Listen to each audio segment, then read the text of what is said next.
Extend your retirement dollars by living abroad. Hey everyone, Adam Bergman here, tax attorney and founder of IRA Financial. In today's podcast, we're going to be discussing how you can potentially stretch your retirement dollars and live abroad during retirement. And one of the impetuses for today's podcast was lately I've been talking to a lot of clients and some potential clients who've inquired about using retirement dollars to invest in countries in order to secure golden visas, i.e., Portugal, which is a very popular country for retirement. Number one, you get a European Union passport. Portugal is a beautiful country and very cost effective to live in. Plus, you are very close to Spain and other beautiful European countries. So it's seen as a really good opportunity to have dual citizenship, or in some cases, even renounce U.S. citizenship to move to Portugal, for example. But in most cases, it's just a dual citizenship thing. The idea is, hey, when I retire, I want to live abroad, maybe spend 6 months, 8 months, 10 months, and be able to do that. So I'm going to go into some basic rules here. I'm a tax lawyer, but this is not a legal podcast. So I suggest if you are interested in thinking about how you potentially acquire a golden visa or maybe even a passport in another jurisdiction and want to think about tax ramifications, talk to a tax professional, i.e. an accountant, international tax attorney or CPA that can kind of direct you in the right spot. I'm not going to focus much on Puerto Rico. It's mostly going to be European countries and the idea of stretching the US retirement dollar. Why? This is a really good time to be holding US dollars. The US dollar is at the highest it's been in 20 years. It's stronger essentially than the euro. It's very strong compared to almost every currency in the world. Why? In times of uncertainty, inflation, people around the world want to buy US dollars because they're secure, right? They're backed by the US Treasury, the strongest economy and most stable government in the world. So it's really good to be American and have US dollars because we have more buying power today than we did in the past. So with more buying power means you can buy nicer homes or take nicer vacations in other countries because it's cheaper. For example, this summer I was in Greece, and hotels are still expensive, but on the ground, the food, the entertainment, alcohol, things like that, much cheaper than most cities I visit in the United States. So I look back at my credit card, and I, for example, went out for dinner and looked at the bill in euros. I was like, oh, it's not great. Then I did a quick calculation based off the value of the euro and the US dollar. It's like, oh, it's not horrible. Not so bad. In fact, the prices in Europe, I think, at least my experience has been they're at par, if not a little cheaper than US prices, especially in New York and Miami, where I spend most of my time. So having US dollars matters, especially EU, or you go to other countries like Canada. I was in Canada about a month and a half ago, and wow, I mean, it's significantly weaker, the Canadian dollar, and you have so much more buying power. So if you wanted to buy a home for $1 million in Canada, you would need maybe 700,000 US.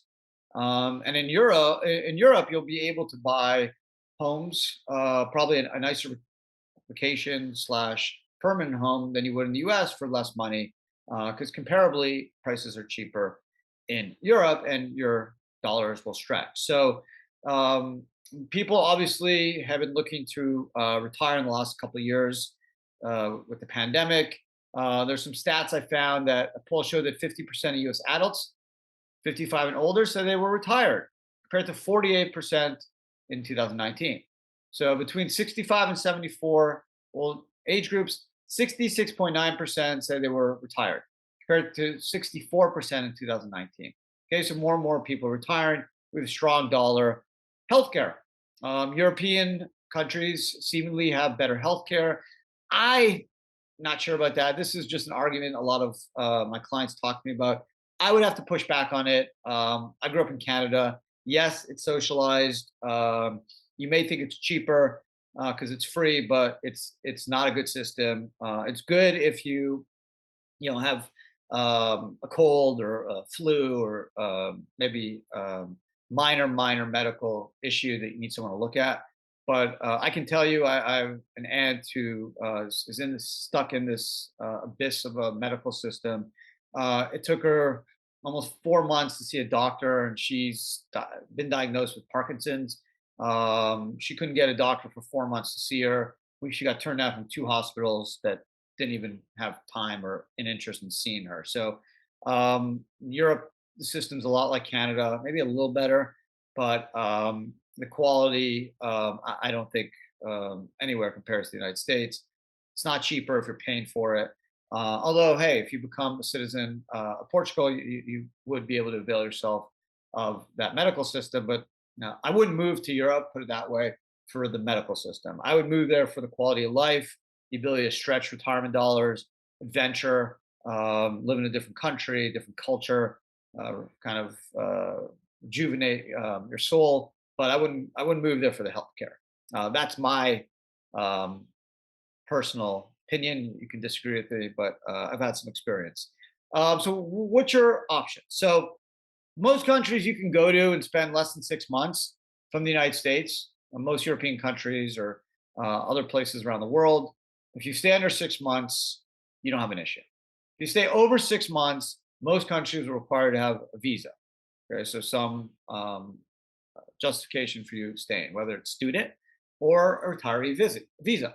Now, it's not as easy. Student visas are a lot easier to get. You register for school, language school in Italy or Spain or France, and you pay the school, and they'll give you a visa to study. You're supposed to attend classes, but hey, that's a nice little workaround if you just want to have the experience of living in a foreign country like Spain or France, even the UK. You can find a language school. It's pretty inexpensive, and they'll be able to help you get a visa and let you stay there for a year, at least 6+ months. But if you want to stay more permanent, let's say for the next 5 years or 10 years, and more flexibility, then you're probably going to have to go what's called the golden visa route, where you basically make an investment in that country um, and have the ability to stay based off that investment. Now, if obviously other countries like Italy or Germany, if you have grandparents from there, or Spain, for example, a lot of Cubans are able to use Spain through their ancestral rights. Obviously for Jewish Israel, but in other cases, you generally have to invest to be able to live in that country. So different countries have different rules. It's known as a golden visa. Essentially, you must personally, invest in that country. You have to maintain the investment for a certain amount of time.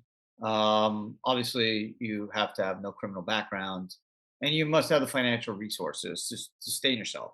So basically, these countries are saying, "Listen, invest in our country. As long as you're not a burden on us, yeah, we'll let you stay. Why not? Right? We're going to collect tax dollars. You're going to invest in the country. You're going to spend money at restaurants, buy a home. You're going to live there. Maybe your family will live there, and it's a good investment into our economy. Now, again, the amount you have to invest is different. Capital commitments different. So some of the most popular countries for golden visas are Anguilla, Austria, Canada, Germany, Greece, Ireland, New Zealand, Portugal, Singapore, Spain, St. Kitts, Switzerland, Caymans, UK, Turkey, UAE. Those are probably the most popular ones. And every country, though other those countries, each country has different rules on how much. Like Anguilla, you need 150,000 minimum investment. Um, let's see, Canada, but 1.2 million. Okay, that you have to invest. So what has been happening in Canada, because I know from just friends and family, is over the last 20 years, Chinese people from Hong Kong, especially mainland China, have come and taken their money out of China because of the communist system, the instability. Well, I shouldn't say instability, but more about the fact that the communist country and the inability really to have freedom of economic, expression. They've taken money out of China and bought homes, let's say, especially in Vancouver, Toronto, now even in Montreal, big cities where there's universities where it's a good investment on the real estate, and they'll take the million or a million and a half, and they'll invest it. They'll buy the real estate, get their kids to potentially go to school there, and have an investment at least, even if no one uses the home. At least they have an investment in the country. So God forbid they need to get out of China, they at least have a $1 million investment in Canada, a place to stay, and they can get there. And they'd have a visa. Their kids would have a visa. Their wife, spouse, whatever it is. So that's a very popular option. They've actually driven up the prices of real estate across Canada enormously over the last 10, 15 years. And that's been a big catalyst. Germany is about 360,000 euros. Greece, 250,000. So you'd have to buy real estate for 250,000. You'd have to sign a lease for at least 10 years. You'd also have to invest 400,000 in a registered company in Greece, buy government bonds for at least 400,000, and deposit at least 400,000. So you're looking at about 1.5 million euros. The other one, let me just focus real quick on Portugal. So Portugal, it's about four to $500,000. It's generally $400,000, where you can invest even in a real estate fund or buy real estate, and you technically don't have to live there. You just have to make that investment, and then you can apply for permanent residency and citizenship, and get an EU passport. It takes a couple of years, as soon as you make that investment, you can technically apply. It will take time, but Portugal is probably the most popular country that Americans are looking to acquire a golden visa, because you get the EU visa, and it's less of investment than Greece. And Germany is also popular, but you need to wait 3 years, to get a permanent residency, and 8 years you can apply for citizenship. You obviously Portugal is a little bit quicker, and less investment. So that's Spain also has a program with 500,000 in real estate, but Portugal is the least expensive, and probably the most popular for permanent for golden visa, um, interest from U.S. persons. So a lot of people are saying, "Hey, can I invest retirement funds as part and in those countries, and then potentially acquire a golden visa personally?" It's a little gray, because technically you're supposed to use personal. You're supposed to make that investment with personal funds. Now, retirement funds are your funds, so there's some workaround. Some countries are very specific about who makes that investment. Some in other places, the fact that it is your retirement account, you're technically in control of it. You can make that investment, but the issue is then the fact that you are personally receiving a golden visa. Is that a self-dealing conflict of interest? It could be, right? If you're only making that investment to secure the golden visa, it may be tough to defend yourself against IRS audit if they are inquiring, because you're supposed to make an IRA investment to exclusively benefit your IRA, not you personally. So if you can't show that you're not exclusively personally benefiting, or the IRA is not exclusively benefiting, so you'd have to show that, no, I've invested, let's say, a million in Portugal, and they only needed 400,000, and the golden visa is just a byproduct of this. It's not why I made the investment. It's a good fund, or I want to rent out the real estate. Maybe you have a good argument, but if it's really clear that you're only doing this, you're investing exactly the amount, the minimum you have to, and it's really the only reason for it. That's your intent. It's definitely pretty gray, because it could be self-dealing. But honestly, this is what's going on. There's lots of Americans that it's not even a political thing. I have some clients who are like, "Oh, if this party wins, I'm out of here. That party wins, I'm out of here." But more and more people are like, "Hey, U.S. dollar strong. I want adventure. I want to have the option of having a European visa, European citizenship. I love America. I probably want to live here also, but I want that option to be like, hey, I'm going to spend 10 months in Europe, or 7 months, or all year. And I don't need to worry about the 6 month thing. I just want the flexibility. God forbid I need to move, or I want to move. I have another passport, right? The whole idea of, like, let's say in the future, God forbid, but there's a military call up, right? There's a draft, and so maybe some people don't want their children to have to go off to the military, and say, hey, I'd love to get another passport just in case I can run away or God forbid something happens in this country. I always have another escape, another passport to use, so I could move to that country. So just freedom, flexibility, freedom of movement. For whatever reason, it's important to know that this is a good time to be American. The U.S. dollar, at least from a financial standpoint, we got the strongest economy in the world. Yeah, we got inflation, we have a lot of debt, but it's better than being anywhere else in the world. And we have the most powerful currency, right? US dollar. So it goes a long way and it goes further than it's ever gone in the last 20 years. So this is a good time to stretch that dollar, flex it. You want to buy real estate in different countries, good opportunity. And then the golden visa will be another way for you to get dual citizenship. So you can have a US and European passport to travel, to have freedom of mobility, security, whatever the case may be. It could be of interest. So that's really the point of the podcast. Also, I wanted to mention that the US has tax treaties with a number of most European countries and most modern countries like Canada.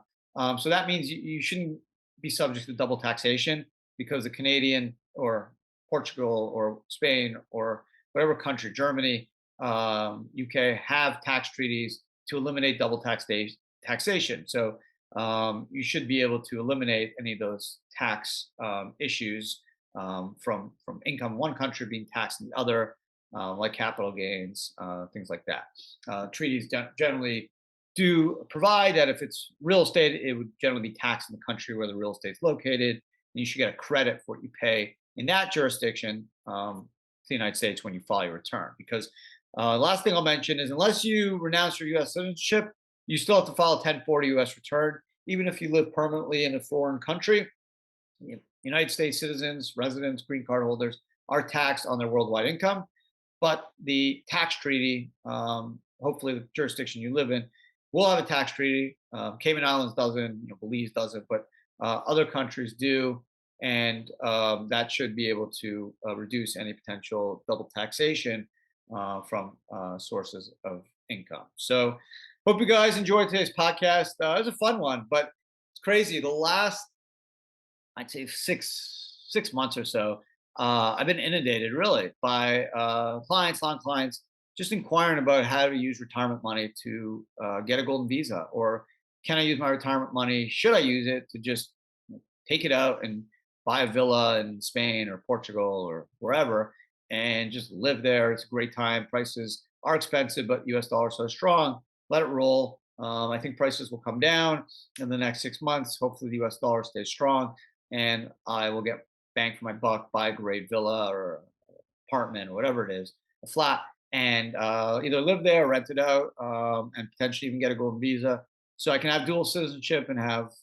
more security, more freedom, mobility, and even make a good investment at the same time. So, really fun topic. I hope you guys enjoyed it.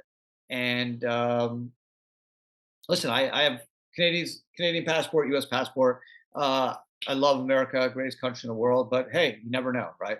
I'm going to make sure my kids also get Canadian passports because always good to have options. Hopefully, you never need them, but you never know what can happen. So I totally understand why people would be interested in golden visa and getting dual citizenship, so they can figure out what they need to do or can do with it. So appreciate you guys listening. You can pick up this podcast, obviously, wherever you're listening to your podcast. But I have two other podcasts that drop on Tuesday and Thursday.